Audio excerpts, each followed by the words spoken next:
Having a baby was life-altering for me. As the youngest child in my family, I was used to being taken care of all my life.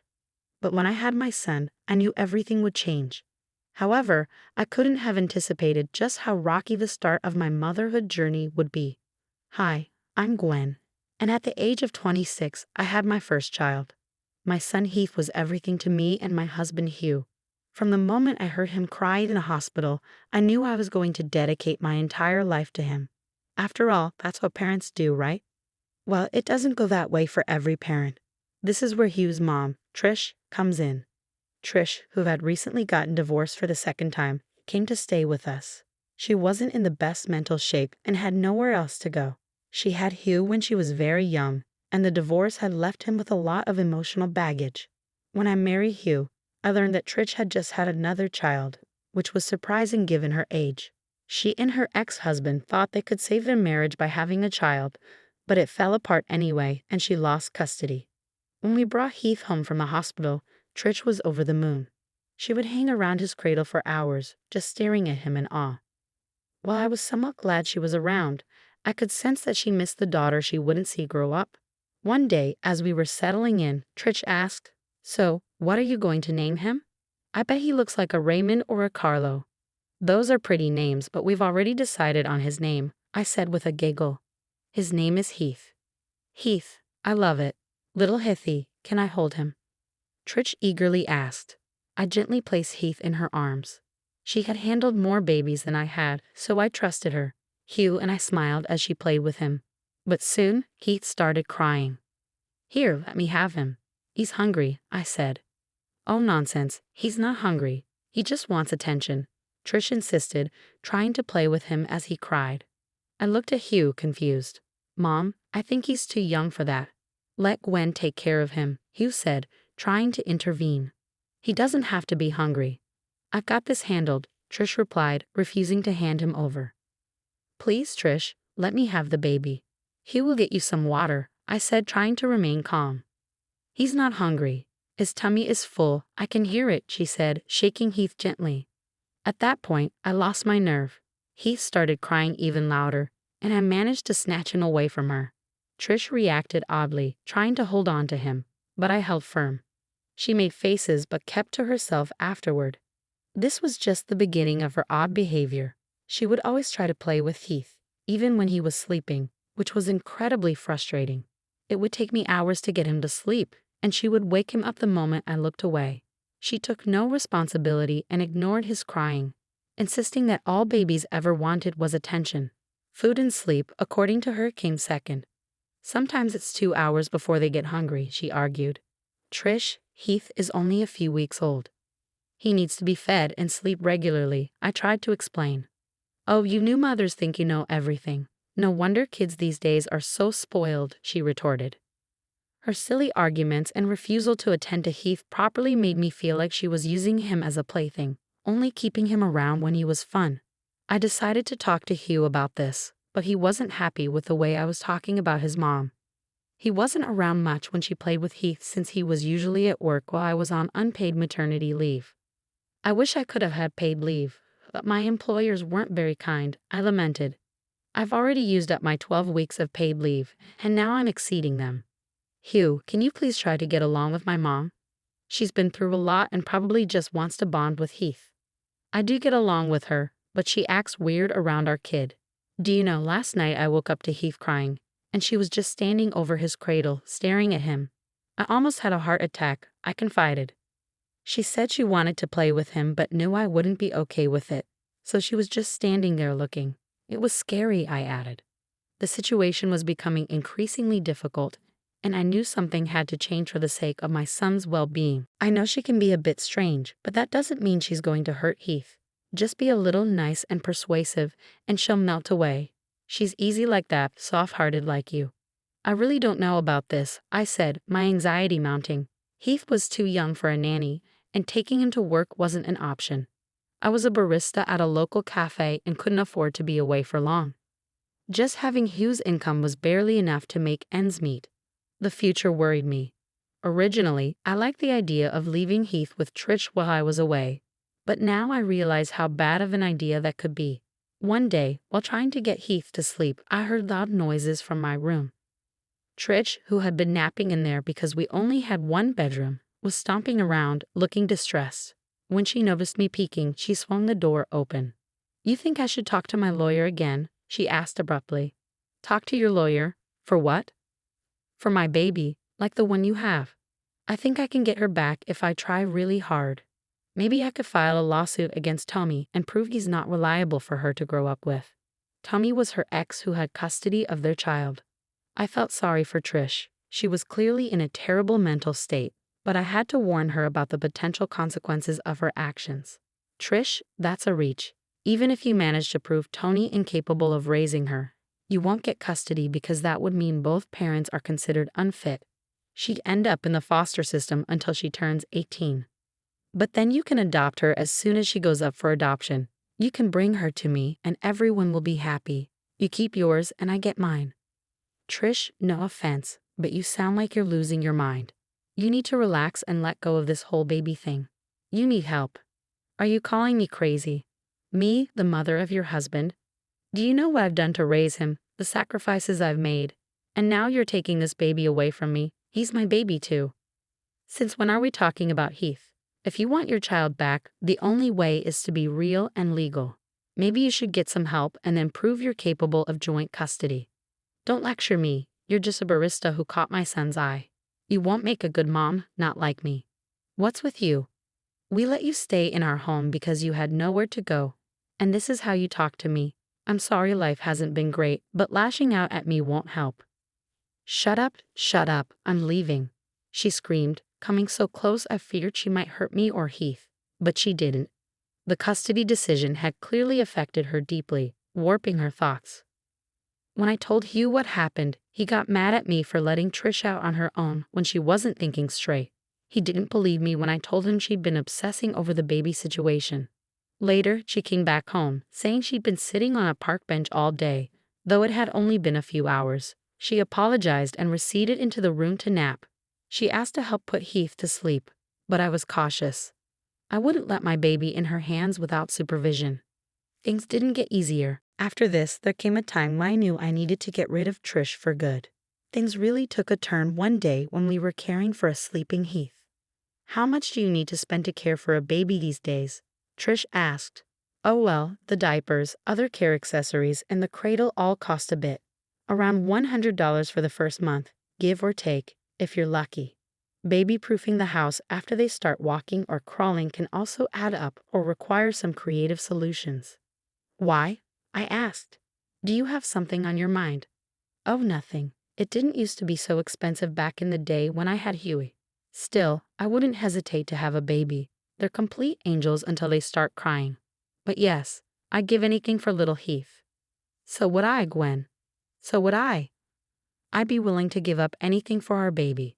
Her calling Heath our baby felt oddly uncomfortable, but I tried not to dwell on it. Days passed quickly, and Trish began going out regularly every evening around 5 p.m. She'd leave the house all dressed up and with her purse. I doubted she was seeing someone new at her age, so I figured she was just taking walks and trying to look good. Honestly, we were supportive of her improving mental health. Her behavior with Heath also became more normal.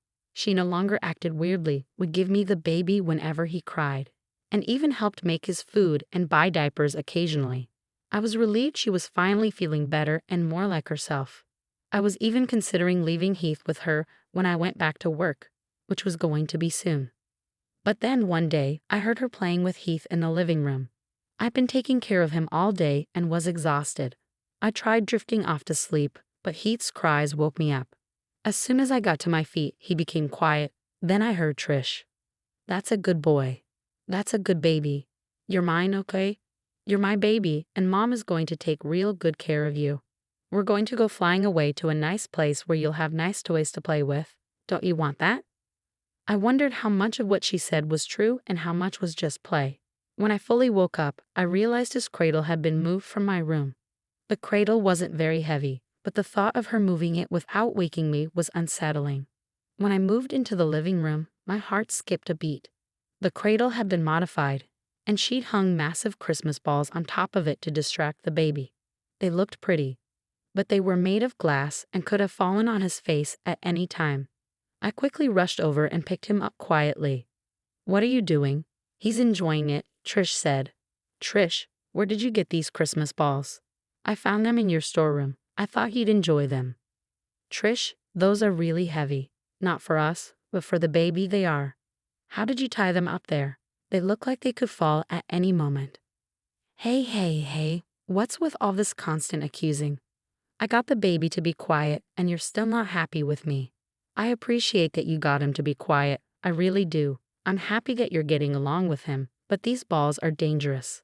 His older plastic toy wheel wouldn't hurt him if it fell. How did you even get it down?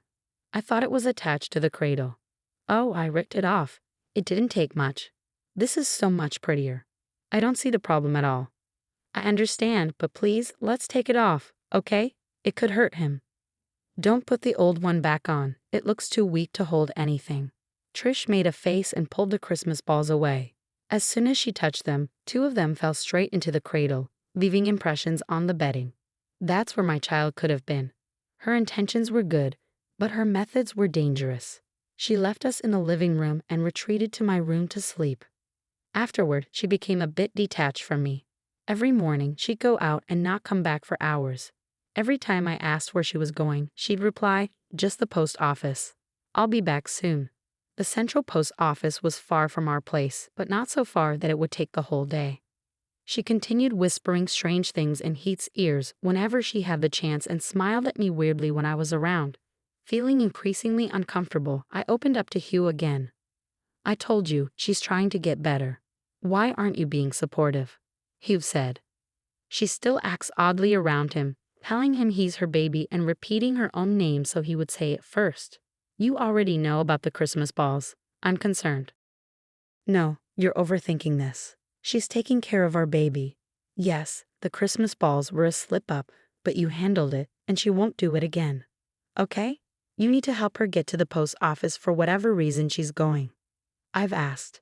She just says she'll manage and goes away, not coming back until evening." "Hugh, she's obviously not going to the post office every day. Why would she?" "Because she used to work there and has friends there. Maybe she's gotten herself a part-time job." "Then why would she tell us about it?" "I don't know. Look, just relax and stop keeping an eye out for my mom. She's innocent. There's no need to incriminate her." That was it. I kind of lost it when he refused to believe me, no matter what I said. The time for me to start going back to work was approaching. I knew this moment would come sooner or later, so I decided to prepare. Without letting anyone know, I installed the baby monitor in the wall, hidden from plain sight. When both Hugh and Trish were out, I got it set up. When I started working, Trish began staying home. Most days seemed normal. She'd take Heath away to play and then put him back to sleep. I was only working part-time, so I'd be back before it was too late. But one day, I heard her talking to Heath on the baby monitor. "Oh, we're going to fly away, Heath, me and you. Mama has been working so hard at school. Teaching little kids like you will be someday. Oh, Mama has so many plans once she runs away with you." I heard Heath giggle and coo as she picked him up and spun around the room. "My baby, oh little baby. Do you like spinning? Do you like it? Of course you do. We're going to go far away from your little cradle. I'll get you a new one with big shiny balls on it, and you'll have a pretty mom, unlike your mom. We'll make Daddy run away too. Yes, we will. Yes, we will." What was going on here? She continued spinning around the room for a while.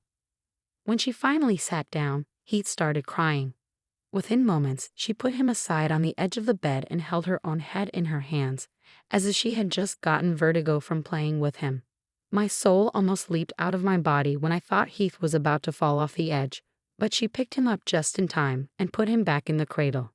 "You keep crying, and I'm not giving you any more attention.